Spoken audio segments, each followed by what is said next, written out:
좋으셨어요? 네. 예, 한 주가 너무 길게 느껴지고 맞아요. 너무 보고 싶었습니다. 저희도요. 예, 저도 거짓말이 많이 늘은 것 같아요. 자연스럽다. 감성이 이제 아주 그냥 착착 붙으신다. 예, 우리 혹시 지난주 우리 배웠던 거 기억 혹시 나세요? 제목이 우리가 주목해야 할 것. 광호 학생 누구를 주목해야 되죠? 하나님 아니겠습니까? 예, 전 또 저를 주목해야 된다고 그럴 줄 알았더니 제 마음은 늘 그렇죠. 그렇게 이래야 재밌는데. 예. 그래. 너무 진지해지는 것 같아서 우리 광호 학생 갑자기 적응이 정말 안 자꾸 되고 사역자 모드가 돼요. 죄송합니다. 그래, 우리가 주목해야 될 것이 뭐라 그랬죠? 주목해야 될 것이 우리 기억나십니까? 하나님. 예, 그렇죠. 하나님인데 살아계신 하나님. 살아계신 하나님의 역사. 하나님이 지금도 우리의 삶 가운데 역사하시는 거죠. 네. 그걸 볼 수 있는 눈을 가졌으면 좋겠죠. 네. 두 번째는 뭐였죠? 예, 이제 두 번째. 우리가 주목해야 될 건요? 예. 구원하신 예수님.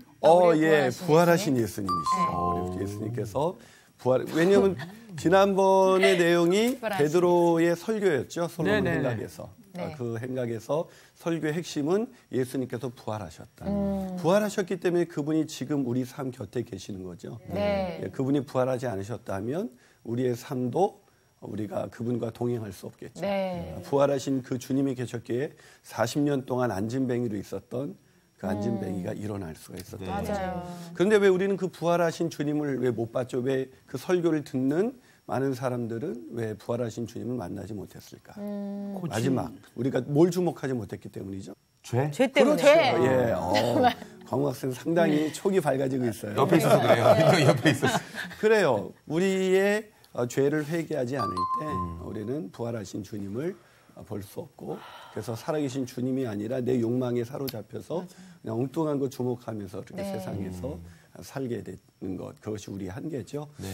지난 우리가 성경 공부를 하면서 정말 우리 인생 가운데 부활하신 주님을 우리가 매번 오늘 이 순간에도 우리가 그분을 바라볼 수 있다면 우리 인생이 얼마나 많이 달라질 수가 있을까. 그런데도 우리 눈은 늘 다른 데 한눈 팔기가 쉽죠. 베드로가 기적을 행한 것 같아서 베드로만 쳐다보듯이 우리는 사람만 쳐다보고 누가 나 도와주지 않을까, 누가 나 좀 잘 나가게 해줄 수 있지 않을까, 뭐 이런 생각 하게 되는데 우리가 주님만 주목하는 그런 복된 시간이 되었으면 좋겠습니다. 아멘. 자, 그 솔로몬의 행각에서 베드로의 설교를 듣고 이제 드디어 베드로와 요한이 이 공회 앞에 서게 되는 것이 바로 오늘의 본문인데요. 오늘의 본문을 가지고 종교 생활 아닌 신앙 생활하기라는 제목으로 함께 강의를 진행하고자 합니다. 네. 오늘 수업 사도행전 9강 종교 생활이 아닌 신앙 생활하기. 본문을 한번 읽어볼까요? 우리 상훈 학생부터 우리가 세 구절씩 한번 읽어주시면 좋겠습니다. 네, 자 읽겠습니다. 네. 사도들이 백성에게 말할 때 제사장들과 성전 맡은 자와 사두개인들이 이르러 예수 안에 죽은 자의 부활이 있다고 백성을 가르치고 전함을 싫어하여 그들을 잡음에 날이 이미 저물었으므로 이튿날까지 가두었으나 말씀을 들은 사람 중에 믿는 자가 많으니 남자의 수가 약 5천이나 되었더라. 이튿날 관리들과 장로들과 서기관들이 예루살렘에 모였는데 대제사장 안나스와 가야바와 요한과 알렉산더와 및 대제사장의 문중이 다 참여하여 사도들을 가운데 세우고 묻되 너희가 무슨 권세와 누구의 이름으로 이 일을 행하였느냐. 이에 베드로가 성령에 충만하여 이르되 백성의 관리들과 장로들아, 만일 병자에게 행한 착한 일에 대하여 이 사람이 어떻게 구원을 받았느냐고 오늘 우리에게 질문한다면 너희와 모든 이스라엘 백성들은 알라. 너희가 십자가에 못 박고 하나님이 죽은 자 가운데서 살리신 나사렛 예수 그리스도의 이름으로 이 사람이 건강하게 되어 너희 앞에 섰느니라. 이 예수는 너희 건축자들의 버린 돌로서 집 모퉁이의 머릿돌이 되었느니라. 다른 이로서는 구원을 받을 수 없나니 천하 사람 중에 구원을 받을 만한 다른 이름을 우리에게 주신 일이 없음이라 하였더라. 아멘. 예, 참 이 본문을 읽으면서 참 우리가 혹시 이런 종교 지도자들과 같지 않나 이런 생각 해보게 됩니다. 오늘은 주제가 뭐라 그랬죠? 종교 생활 아닌 신앙 생활. 그러니까 이 말은 거꾸로 말하면 오늘날 교회 안에서 신앙생활을 하지 않고 종교생활을 하는 사람들이 의외로 많이 있다라는 거죠. 그 말씀은 곧 종교생활이 신앙생활이 아니다. 벌써 다르다. 이런 당연한 거 아닙니까? 당연한 거 아닙니까? 예, 스타일만 바뀐 줄 알았더니 굉장히 또 이렇게 분위기를 바뀌었어요. 엣지가 날이 섰네. 그래요. 이 종교생활과 신앙생활은 굉장히 다른 거죠. 그런데도 이걸 잘 구분을 못해요. 많은 그 사람들이 신앙생활이 뭔지 종교생활인지 뭔지 잘 구분을 못하다 보니까 자기가 신앙을 갖고 있는 줄 아는데 사실은 보면 종교생활을 하는 거예요. 종교생활을 하는 사람들은 종교생활을 하다 보면 어떤 그 삶을 하게 되면 무거운 짐이죠. 종교라는 건. 왜냐하면 종교라는 것은 인간을 자유케 할 수가 없기 때문입니다. 인간에게 평강과 기쁨을 줄 수가 없기 때문이죠. 그러다 보니까 많은 교회 가보면 주일날 성도들이 예배드리러 오는 모습이 이렇게 되게 밝아야 되는데 굉장히 심각해요. 그렇죠? 그런 분들이요 보면은 주일날 교회 가는 거를 그냥 기쁨으로 가는 게 아니라 가기는 싫지만 안 가면 찝찝해서 그렇죠. 그렇게 가는 경우가 이게 버릇 때문에 생기는 경우도 있어요. 뭐 심지어 어떤 사람은 주일날 어기면 벌 받을까 봐 두려워하고 또 어떤 사람 실제 그날 무슨 뭐 다리라도 삐면 역시 나 벌 받았어. 아이고, 생각하고 뭐 그런 분들이 참 많이 있죠. 자, 그렇기 때문에 오늘은 우리가 종교 생활과 신앙 생활을 구분하고 우리가 어떻게 참된 신앙의 기쁨을 누릴 수가 있을까에 대한 이야기를 하고자 하는 거예요. 자, 오늘 본문에서 우리가 참된 신앙생활과 종교생활의 차이가 뭔지 첫 번째로 우리가 참된 신앙생활을 하기 위해서는 잘못된 종교관을 버려야 한다고 말하고 있습니다. 뭘 버려야 된다고요? 잘못된 종교관. 예, 우리가 아마 여러분들은 질문을 던져볼까요? 신앙생활 하고 계세요? 종교생활 하고 계세요? 신앙생활 자신 있게 좀 말씀하셨어요. 자, 그러면 우리가 어떻게 참된 신앙생활을 할 수 있을까? 이쪽에는 종교 대 신앙이에요. 이쪽으로 옮겨가야 되는데 종교생활이 아닌 참된 신앙 생활을 해야 되는데 참된 신앙생활을 하기 위해서 첫 번째로 필요한 게 뭐라고요? 잘못된 종교관을 버려야 됩니다. 잘못된 오늘은 미란 학생이 제 글씨에 대해서 더 이상 얘기 안 하려고 이제 포기한 것 같아요. 이제 안 하려고. 포기와 함께 주어지는 익숙해졌어요. 네. 근데 그 얘기를 들으니까 우리도 종교생활을 하다 보면 익숙해진다는 거예요. 이런 맥락이네요. 야, 적용을 또. 진짜 우리가 신앙생활을 하다 보면 참된 신앙생활을 하면 좋은데 종교생활을 하면서 어느 날 적응이 돼서 내가 하는 이 종교생활이 신앙생활인지 이렇게 알고 착각하는 경우가 많이 있죠. 이 찰스 인도리라는 목사님이 그 기독교의 가장 큰 적 가운데 하나는 종교이다라고 말했습니다. 여러분 기독교도 종교 아닌가요? 아닙니다. 그래요? 그럼 상훈 학생에게 물어볼게요. 종교와 신앙의 차이는 뭐예요? 종교와 신앙의 차이는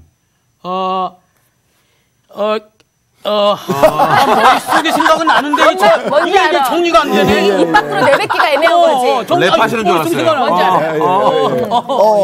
나는 몰라. 아무것도 몰라. 이런 것 같아요. 자, 사실은 아는 것 같지만 종교와 신앙의 차이를 잘 몰라요. 근본적인 차이는 여러 가지 차이, 뭐 현상적인 차이도 있지만 종교라는 것은 인간이 하나님을 찾기 위해서 노력하는 모든 행위예요. 그걸 종교라고 할 수 있어요. 크게 보면.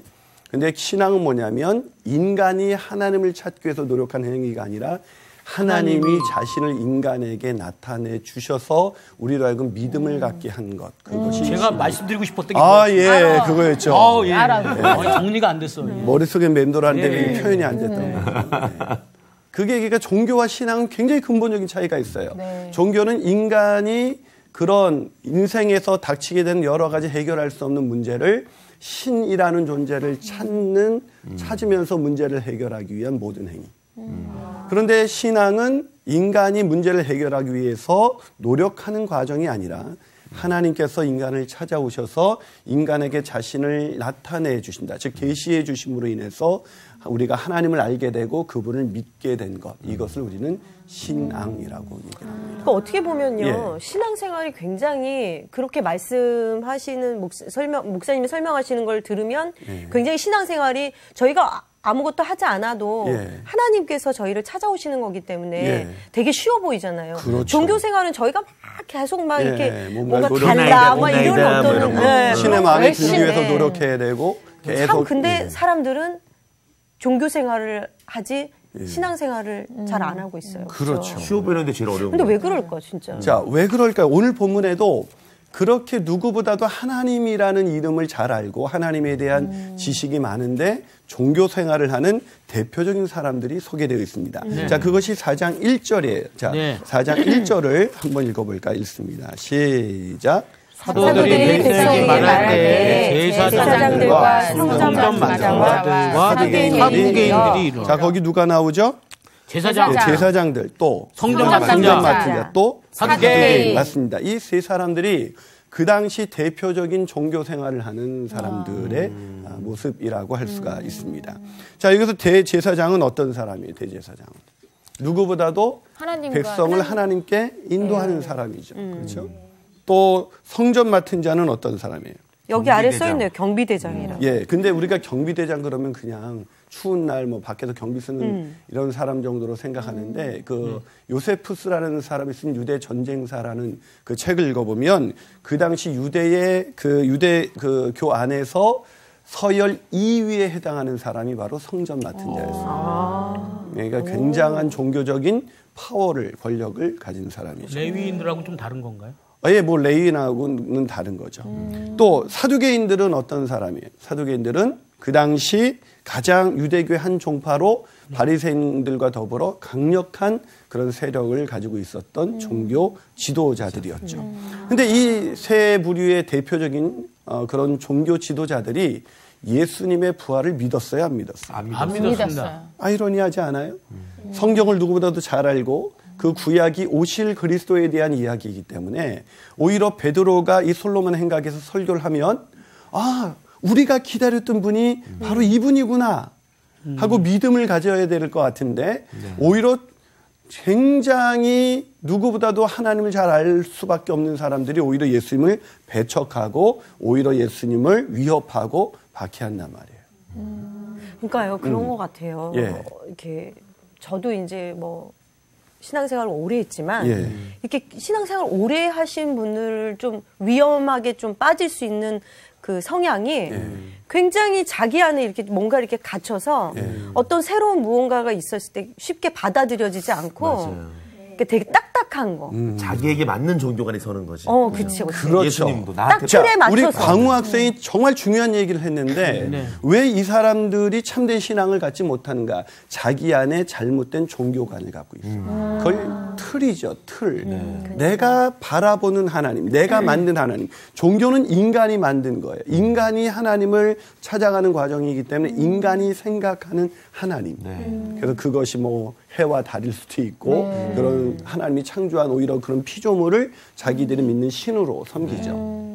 그런데 그런 사람들 뭐 해와 달 이런 그런 하나님이 만드신 피조물을 섬기는 사람들뿐만 아니라 하나님이라는 이름을 가진 분이 있지만 그것이 성경에 계시된 하나님이 아니라 자기가 생각하는 하나님. 하나님은 이럴 때 나를 도와주셔야 돼. 이럴 때 나에게 기적을 베푸셔야 돼. 이럴 때 나를 도와주셔야 돼. 그러기 위해서 난 뭘 해야 그 기적을 내가 경험할 수가 있지? 비나이다. 그렇죠. 예를 들면 이렇게 막 세속적인 종교에 빠져서 구슬을 하거나 이런 이유가 뭐죠? 신이 화가 나서 그 신을 달래야 자기가 이런 어려움에서 벗어날 수가 있다.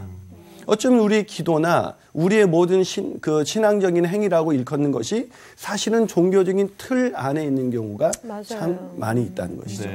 그래서 이 사람들이 보세요.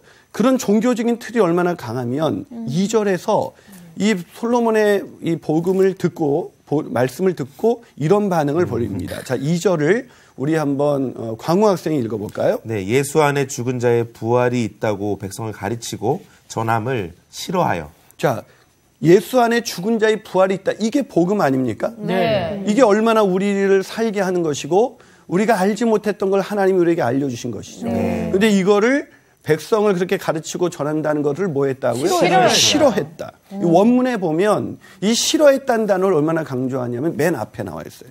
영어에서도 맨 앞으로 끌어내면 강조의 의미가 있죠. 예, 이거 공부 좀 한 사람들만 알 수 있는 얘기예요. 쏙쏙 예, 쏙쏙 들어와요. 예, 그래요. 그러니까 지금 그만큼 싫어했다는 거예요. 예수님의 부활에 대해서. 그걸 가르치고 전하는 것을. 이상하지 않아요? 그게 신앙의 핵심인데 네. 맞아요. 왜 이걸 싫어하게 됐을까요?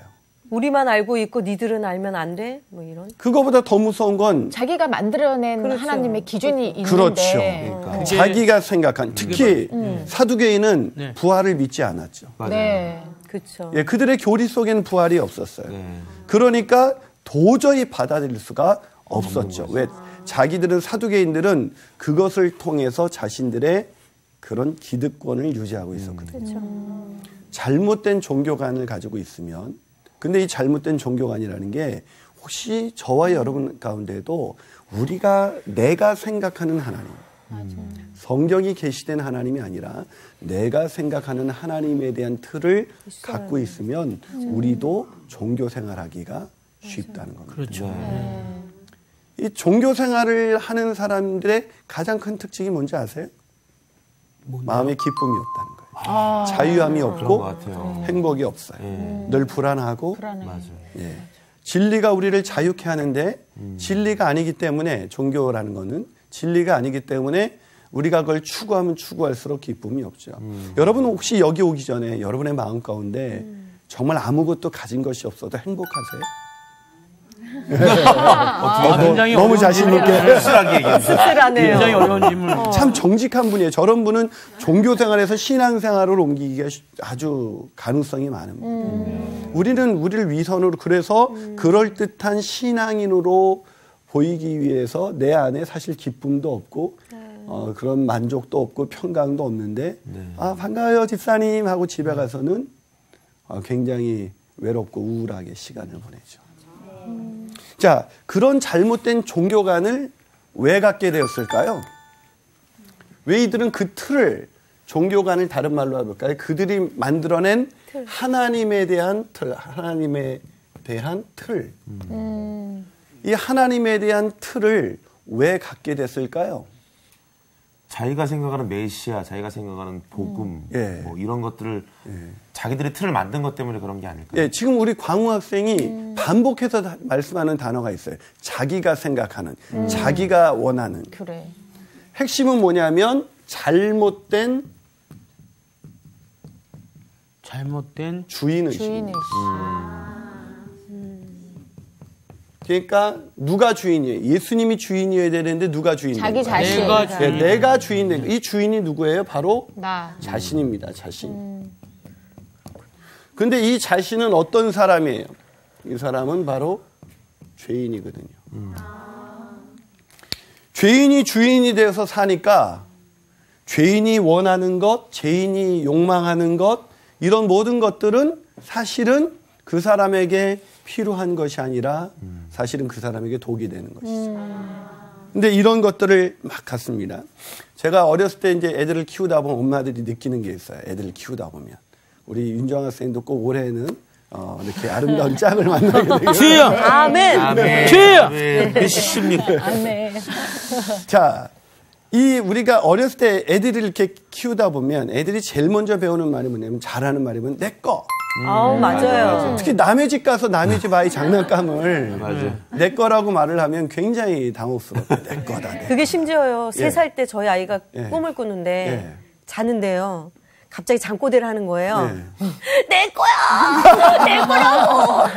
이렇게 꾸더라고요. 야, 참 잠꼬대까지. 미란 학생이 얘기한 게 참 저는 마음에 참 웃음도 주지만 마음에 참 찔림이 오는데요. 우리가 꿈에서도 내 인생이 내 게 아닌데 우리는 내 거야 이러면서 산다는 거죠. 맞아요.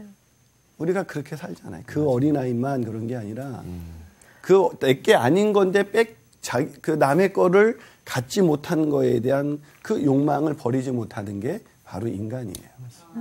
그래서 죄의 뿌리는 내가 하나님이 되려는 거였거든요. 우리는 결코 하나님이 될 수 없는 피조물이에요. 피조물의 위치에 있을 때 가장 행복한데 맞아요. 피조물이 하나님이 되려고 했었던 것이 죄를 짓고자 했던 동기였고 그게 죄의 본질입니다. 자, 그렇기 때문에 교회를 오랫동안 다니면서도 자신의 주인이 누구인지 모르고 산다면 우리는 이 잘못된 종교의 틀을 벗어버릴 수가 없다. 이 잘못된 종교의 틀을 벗어버리려면 어떻게 해요? 내가 주인이 아니라는 것을 철저하게 깨달아야 돼요. 근데 여러분 신앙생활 하시면서 어떻게 지금 늘 주인 되신 그리스도 인정하시면서 사세요? 그게 이제 계속 어려운 질문을. 계속 어려운 질문. 그렇게 살려고 하는데 자꾸 저 안에 제 자아가 그렇죠. 나와서 네 거야, 네 이랬다, 거. 저랬다. 맞아요. 나부터 생각하게 되는 거예요. 네, 맞아요. 왔다 내가 갔다. 너무 많아. 왔다 갔다. 맞아요. 지금 말씀하신 그 부분 때문에 상당수 많은 그리스도인이라고 불리우는 사람들이 사실은 종교생활을 하고 있어요. 그러면서 교회 와서도 기도가 늘 뭐예요? 주님, 내 뜻을 이루어 주시옵소서. 내 욕망을 이루어 주시옵소서. 내 새끼 잘 되게 해주세요. 내 새끼 좋은 학교 가게 해주세요. 이게 내 새끼라는 게 자꾸 욕처럼. 아이고. 나 취직하게 해주세요. 나 이거 승진하게 해주세요. 이거 해결되게 해주세요. 기도 제목이 내가 원하는 욕망에서 벗어나지 못하는 거예요. 그래서 한 그 종교 기자가 이런 글을 썼어요. 자기가 기독교나 타 종교를 다 조사해 보니까 신앙생활이 너무 똑같다는 거예요. 왜 똑같았을까요? 다 종교생활 하고 있기 때문이죠. 근데 사실 제일 어려운 게 저는 사실 약간 욕심이 없다고 생각하는 사람 중에 하나인데 그렇다고 겸손을 하게 행동을 하면 그 겸손하는 것조차도 지나친 겸손은 교만이야 이렇게 받아들이니까 이 적당한 선은 좀 표현이 좀 이상하고 이거를 잘 지키기가 어려운 것 같아요. 그래요. 우리가 신앙생활 하다 보면 나름대로 겸손하게 사는데 상대방이 오해할 때 있죠. 근데 제가 질문을 바꿔볼까요? 예수님은 늘 오해를 받으셨어요. 특히 십자가는 오해를 받았으나 주님께서는 죄가 없으시지만 그분을 죄인으로 낙인 찍었고 십자가에 달리셨습니다. 근데 그분은 아무 말씀하지 않으셨죠. 사실은 우리가 왜 그런 저도 그런 우리 상훈 학생이 말하는 것처럼 억울할 때 참 많아요. 오해받을 때도 많고 그럴 때 제가 하나님께 막 따지죠. 그리고 막 화내고 막 사람들한테 화내고 막 따져요. 그런데 십자가 앞에 다시 있으면 참 부끄러워지죠. 그러니까 진짜 신앙생활을 하는 사람에게는 사람들이 나라에 뭐라고 오해를 하든지 자유합니다. 근데 오늘 가장 열받은 사람들이 누구죠? 여기서 오늘 본문에서? 베드로하고요. 아니죠. 그 사람 오늘 오히려 가장 열받아야 되는 사람들은 오히려 베드로와 요한이겠죠. 그렇죠. 그런데 누가 열받고 있어요? 사두개인 제사장. 다시 말해서 종교 지도자들이 오히려 화내고 있어요. 왜 그럴까요? 그들은 자기가 주체예요. 종교 생활하는 사람의 핵심은 나예요. 나를 버리지 않아요. 내가 행복하고 내가 원하는 것을 이루고 내가 원하는 대로 살아야 되니까 그런 나에 대한 손상이 올 때 내가 믿는 것들이 깨지기 시작할 때 그걸 견딜 수가 없는 거예요. 못 받아들이는 거죠. 기독교인들이요. 남이 말하는 충고 잘 못 받아들입니다.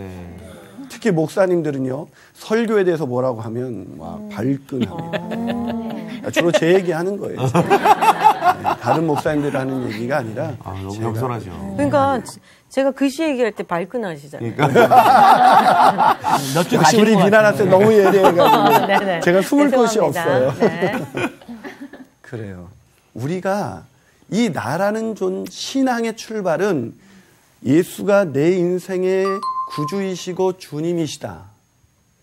그 주인됨이 바뀐 사람이 진짜 신앙 가진 사람이잖아요. 근데 우리가 여전히 아직도 내 속엔 내가 너무도 많다라는 그 CCM 가사처럼 우리 안에 내가 여전히 살아있는 거예요. 근데 그게 단순하게 그냥 감성적인 노래가 아니라 정말 내가 여전히 살아있다면 그 사람의 그 신앙생활은 사실은 신앙생활이 아니라 종교생활이라는 거죠. 그래서 안타깝게도 기쁨이 없고요. 누군가의 말 한마디에도 엄청난 상처를 받습니다. 교회 가면은요. 상처받은 사람이 너무 많아요. 그래서 내가 어떤 김 집사님이 준 줄 알고 김 집사님이 주셨으니까 아니래요. 이 집사님이 주셨으니까 아니래요. 아무도 준 사람인데 그렇게 많이 받는지 전 그때 알게 됐죠. 상처는 수신자 부담이다. 명언입니다. 적어야 돼요. 수신자 부담이다. 그러니까 교회에 나가서 어떻게 회복되고 뭔가 치유를 받기를 원하는데 거기서 또 하나 또 상처를 받고. 왜 받을까요? 그분들이 상처를? 나 중심이죠. 그렇죠. 나 중심. 사실은 뭔가 말을 했던 그분의 잘못도 분명히 있을 거예요. 그런데요, 주님은 우리가 그분을 우리의 죄로 인해서 그분을 십자가에 못 박히는 그 순간에도 우리를 위해서 기도하신 분이죠. 아니, 우리가 가만히 생각해 보세요. 왜 세상에 살다 보면은요, 나를 이해하지 못하고 나에게 함부로 대하는 사람, 나를 힘들게 하는 사람, 정말 믿었던 친구가 나에 대해서 험담하는 얘기 많이 듣게 되죠. 그런데 왜 우리가 믿는 신앙은 그 안에서부터도 자유케 하는 그런 놀라운 하나님의 능력이 아닙니까? 왜 우리가 그 능력을 덧입지 못하죠? 교회에서 종교 생활하고 있기 때문에. 그러면서 상처받았다고 하고 교회를 떠나기도 하고. 너무 안타깝죠. 그 사람이 진짜 신앙인이었다면 상처를 준 사람을 변화시킬 거예요. 주님께서 우리가 주님을 향해서 돌을 던졌던 우리를 변화시킨 것처럼. 그게 복음의 능력이고 그게 신앙의 능력인데 사실은 우리 안에는 내가 여전히 살아있다 보니까 그게 받아들일 수가 없는 거죠. 용납할 수가 없는 거죠. 집에 가서 소설을 씁니다. 그 사람이 한마디 말을 가지고 더 마저 걔가 그때 이런 행동했을 때부터 내가 알아봤어야 되면서 나도 모르게 교회 가서 또 그 사람을 욕하고 비난하고 그래서 교회 안에서 또 그 얘기가 전달돼서 또 상처받고 그런 모습을 보고 사람들은 말하죠. 니네 교회가 우리와 다른 게 뭔데? 잘못된 주인의식을 버렸는데 이들이 주인이 누군지 몰랐어요. 그래서 4장 7절을 보면 이렇게 말합니다. 자, 4장 7절을 한번 읽어볼게요. 4장 7절, 6절 7절을 한번 우리 윤정 학생이 읽어줄래요? 네. 6절 7절. 대제사장 안나스와 가야바와 요한과 알렉산더와 및 대제사장의 문중이 다 참여하여 사도들을 가운데 세우고 묻되 너희가 무슨 권세와 누구의 이름으로 이 일을 행하였느냐. 자, 이 안타까운 말이에요. 이 대제사장 안나스와 가야바 누구보다도 하나님을 잘 알 것 같은 아니 알아야만 하는 이 사람들이 자기가 만든 하나님의 틀에 안에 종교적인 틀에 갇혀 있다 보니까 이 안진뱅이를 일으키게 한 그 부활의 주님 그걸 봤으면서도 그 베드로의 탁월한 설교를 듣고도 복음 증거를 듣고도 뭐라고 물어요? 무슨 권세와 누구의 이름으로 행하느냐. 이 일을 행하느냐. 누구의 이름으로 행했어요? 예수 그리스도 이름. 예수님에 대한 이름 자체도 그냥 거론하고 싶지 않은 거예요. 인정하지 않네요. 예, 인정하지 않는 거죠. 철저하게. 근데 예수의 이름을 인정하지 않는 사람들이 이 대제사장과 이 종교 지도자들 뿐이라면 좋은데 우리도 예수의 이름을 철저하게 인정하지 않고 내 이름으로 살고 내 이름으로 내가 모든 교회 가서 내가 생활을 하다 보니까 상처를 받고 어려워지고 낙심하고 좌절하고 내 마음 가운데 주님이 주신 평강과 기쁨이 거듭나면 하나님 나라를 본데 이 하나님의 나라가 로마서 14장에 보면 이 하나님의 나라는 먹고 마시는 것이 아니고 하나님 그리스도 예수 안에서 의와 평강과 희락이다. 즉 하나님을 만나게 되면 주인이 바뀌면 내 안에 죄책감이 사라지고 하나님이 주신 의와 평강과 기쁨, 희락이 넘치는 인생을 산다는 거죠. 근데 우리 인생 가운데는 그런 기쁨과 평강과 의가 없는 거죠. 내 의. 내가 종교적인 틀 속에서 만들어낸 의, 내가 얼마나 소중하게 만든 이 의를 누군가가 건드리면 화가 나는 거죠. 지금 종교 지도자들처럼 말이죠. 여러분 베드로의 메시지의 핵심이 뭐였습니까? 바로 예수 그리스도의 이름을 전하는 거예요. 그래서 오늘 본문 9절과 10절을 보면 베드로가 이렇게 말합니다. 자, 9절과 10절을 한번 읽어볼까요? 우리 미란 학생이 읽어주시겠어요? 만일 병자에게 행한 착한 일에 대하여 이 사람이 어떻게 구원을 받았느냐고 오늘 우리에게 질문한다면 너희와 모든 이스라엘 백성들은 알라. 너희가 십자가에 못 박고 하나님이 죽은 자 가운데서 살리신 나사렛 예수 그리스도의 이름으로 이 사람이 건강하게 되어 너희 앞에 섰느니라. 야, 이 베드로가 다시 한번 분명하게 예수 그리스도의 이름을 말하고 있지 않습니까? 네. 그런데도 이걸 받아들이지 못해요. 왜요? 그걸 받아들이면 자기들의 기득권을 빼앗기는 거죠. 네, 다 기득권인데 더 정확하게 말하면 자기 안에 자아가 손상을 받는 자아가. 여러분 그리스도인이 된다는 거예요. 우리 자신을 부인하는 거죠. 종교는 내 자아를 더 견고하기 위해서 외부에 자기가 만든 우상의 힘, 신이라는 존재의 힘을 빌어서 자기의 욕망을 더 견고하게 하는 게 종교라면 신앙은 하나님이 세상을 이처럼 사랑하사 독생자를 주셨으니 이는 저를 믿는 자마다 그 믿음이 뭐예요? 우리가 만들어낸 믿음이 아니라 하나님이 우리에게 자신을 그리스도를 보내주심으로 계시하심으로 말미암아 그 이름을 믿음으로 갖게 된 것. 그래서 우리 인생의 주인이 바뀐 것. 참 잘못된 주인의식. 이게 오늘날 교회를 교회답지 못하게 만들고 나를 그리스도인을 그리스도인답지 못하게 만들어서 우리 인생을 완전히 망가뜨리는 거죠. 그럼 마지막으로 우리가 어떻게 이 종교 생활에서 신앙 생활로 넘어갈 수가 있을까? 이런 잘못된 주인의식을 깨뜨릴 수가 있을까? 이 잘못된 의식을 깨뜨릴 수 있는 마지막 비결이 있다면 그것은 바로 참된 복음. 참된 복음을 들어야 합니다. 이 참된 복음이 이 잘못된 종교와 이 틀 안에 갇힌 사람들에게 가장 중요한 게 참된 복음이에요. 그래서 베드로는 지금도 그들을 공격하고 있지 않아요. 참된 복음을 전하고 네, 복음을 전하고 있어요. 왜요? 복음이 자기가 그렇게 복음을 통해서 변했기 때문에 그들도 복음이 있어야 바뀔 수 있다. 그러죠. 그런데 종교 지도자들은 자기가 하나님과 꽤 가깝다고 생각을 해요. 그런데 왜 이 참된 복음을 계속해서 거부하고 있는 걸까? 잘못된 복음을 알고 있는 거죠. 자, 그들에게 복음은 뭔데요? 누리는 거? 그렇죠. 누리는 거죠. 기득권. 자기가 누리고 있는 종교적 특권.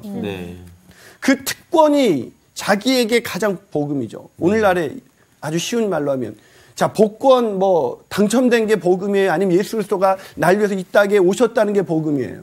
후자가 복음인데 우리는 어떤 걸 받아들일 때 더 기쁠까요?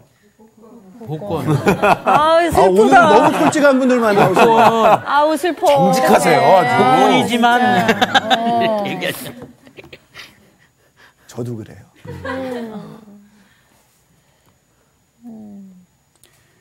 우리가 진짜 뭐가 우리에게 복음이냐? 왜 복음이 받아들여지지 않느냐? 그거는 우리가 기대하는 복된 소식이 아니에요. 예수 그리스도의 부활의 소식이 이 종교 지도자들에게는 복된 소식이 아니었습니다. 제가 한 그 후배가 저한테 와서 안타까운 얘기를 하더라고요. 이 후배가 사실 그 기독교 방송에서 꽤 이렇게 MC도 보고 이러는 후배였어요. 근데 이 후배가 유명해지려는 욕구 때문에 이것저것을 하다가 막 돈을 빌리고 하다가 이렇게 빚더미에 앉게 됐어요. 그런데 이렇게 너무 힘들어서 이걸 어떻게 해결할까 빚더미에 앉은 상태에서도 이걸 해결하기 위해서 기독교 방송에서 알게 된 어떤 목사님을 찾아가서 나 좀 도와달라고. 그랬더니 그 목사님이 보자마자 자네 눈이 꼭 동태 같네 그려. 그랬더니 이 사람이 화가 났대요. 내가 그래도 얼마나 유명한 사람인데.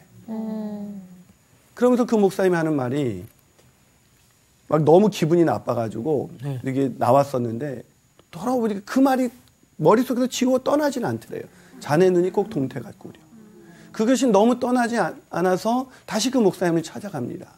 그래 목사님, 저 사실은 제가 그럴듯하면서 웃으면서 프로그램을 진행하고 있지만 사실은 제가 너무 곤고하고 내 마음이 허망하고 내 마음이 어디에다 둬야 될지 알지 못하겠습니다. 어떻게 하면 좋을까요? 그러자 예배를 드리라는 거예요. 이 사람이 예배를 수도 없이 인도하는 인도자인데 예배를 드리라니까 황당했죠. 네. 제가 예배를 얼마나 많이 인도하는 유명한 사람인데요. 그랬더니 그 목사님이 그러더래요. 당신이 인도하는 예배 말고 주께서 인도하시는 예배를 드리라는 거예요. 그 말에 충격을 받습니다. 그러면 생각해 보니까 자기가 예배를 수도 없이 인도하면서도 예배를 드려본 적이 없는 거예요.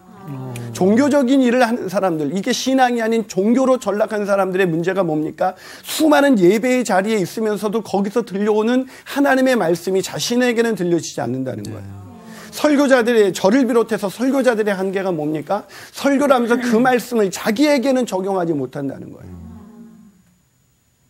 참 그게 아픈 얘기죠. 설교는 성경에 대한 걸 제가 요약을 잘해서 그럴듯한 예화를 만들어서 다른 사람에게 전하기 전에 반드시 해야 될 것이 있어요. 그건 뭐냐면 그 말씀이 그 설교자의 삶을 읽어나가야 돼요. 네. 자신의 인생을 먼저 비추어야 되죠. 네. 그 안에서 자기가 만나게 된 예수님을 증거하는 것이 저는 살아있는 설교라고 생각합니다. 근데 오늘날 많은 사람들이 그러기에 쉽죠. 이 친구도 그랬어요. 그런데 그래서 그분과 처음으로 예배를 드립니다. 예배를 자꾸 드리면서 드디어 이 친구의 마음 가운데 회복이 일어났어요. 빚은 해결된 게 아무것도 없는데 너무 자유하고 행복하대요. 그리고 내가 어떻게 하든 이 빚을 갚기 위해서 노력하면서 정말 성실하게 살았어요. 여러분, 전 이 간증을 들으면서 제 자신을 돌아보세요. 우리 인생의 주인은 누군가?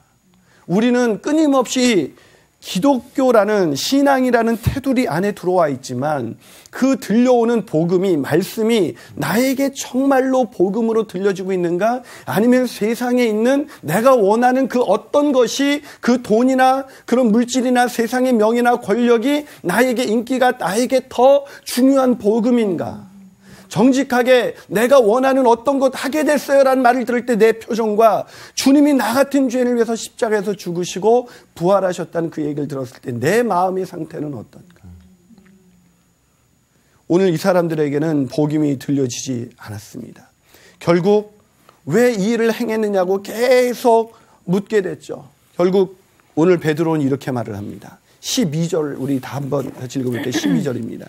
시작. 다른 이로서는 구원을 받을 수 없나니 천하 사람 중에 구원을 받을 만한 다른 이름을 우리에게 주신 일이 없습니다. 베드로의 결론이 뭐예요? 종교 생활하고 있는 그들에게 주신 마지막 결론. 다른 이름은 없다. 오직 예수 그리스도. 네. 그분이 내 인생의 구원자고 내 인생의 주인이 되실 때 우리는 비로소 종교 생활에서 신앙 생활로 바뀔 수가 있는 것입니다. 아멘. 그런데 많은 사람들이 아직도 주인은 안 바뀌었으면서도 안 바뀐 주인을 감춘 채 마치 예수님 사랑합니다. 예수님이 내 인생의 최고이시죠. 난 예수님 한 분만으로 만족합니다. 하지만 사실은 주인이 떡 버텨서 아니야. 예수님도 필요하지만 돈도 필요해. 이러면서 살고 있는 것이죠. 카일 아이들먼 목사님이라는 분이 팬인가 제자인가라는 책을 썼었어요. 근데 그 책에서 자기도 사실은 예수를 믿지 않았던 종교적인 인간이었다고 말해서 충격을 줬죠. 그 책에서 이분이 자기가 이제 그걸 깨닫고 진짜 설교가 바뀐 거예요. 이제 자기에게 설교를 하는 거죠. 그래서 설교를 했는데 메일 한 통이 날아옵니다. 그 메일 한 통의 내용은 뭐였냐면 교회를, 목사님의 설교가 너무 부담스러워서 교회를 떠나야겠다는 거예요. 담임 목사가 너무 마음이 아팠죠. 그래서 찾아가서 제 설교가 싫어서 교회를 떠나신다고 들었습니다. 왜죠? 말을 잊지 못하던 그 사람이 조심스럽게 떨리는 목소리로 이렇게 말했습니다. 목사님의 설교를 들을 때면 목사님이 제 삶을 뒤흔드는 것 같아서 늘 불편했습니다. 안 불편하세요, 여러분은? 불편해요. 진짜 예수님이 주인이 아니시라면 주인이 안 바뀌셨다면 우리가 바로 여기 본문에 소개된 종교 지도자들입니다. 네. 저와 여러분이 이 강의를 통해서 정말 내 인생의 주인이 바뀌어서 참된 기쁨이 넘치는 그런 신앙생활하게 되기를 주님의 이름으로 축복합니다. 네. 오늘 강의 여기까지입니다. 감사합니다. 감사합니다.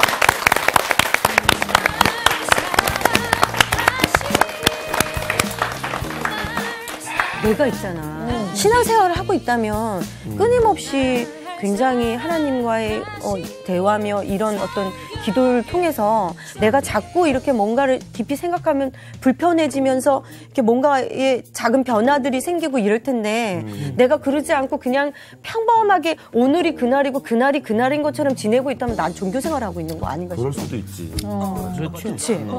그래서 참된 복음을 잘 붙들게 되면 안 불편해지기는 어려운 일인 것 같아요. 그러니까. 마치 난 종교생활 조금이라도 하고 있으니까 난 죄인이야. 그러니까 넌 죄인이긴 하지만 그것 때문에 다시 또 막 쓰러지지 않도록 노력을 해야 된다고요. 그럽시다. 하여튼 나를 바꿔야 돼. 그래, 맞습니다. 바꿔야 돼. 복음으로 바꿔. 아멘.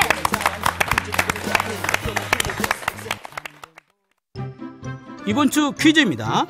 사울이 자기를 위하여 기념비를 세운 곳은 어디인가요? 1. 갈멜 2. 미스바 3. 길갈. 정답을 아시는 분은 CBS 성사당 홈페이지에 정답을 올려주시거나 우편으로 보내주시면 됩니다. 보내실 곳은 서울특별시 양천구 목동서로 159의 1번지 CBS 성사당 담당자 앞입니다. 연락처를 꼭 남겨주세요. 선정되신 분들에게는 대한성소공회에서 성경, 송태근 선생님의 내가 어디 있느냐 하나님이 꿈꾸는 교회, 김기덕 선생님의 오래된 새길, 신우인 선생님의 땅과 하늘의 갈림길에서 가운데 하나를 드립니다.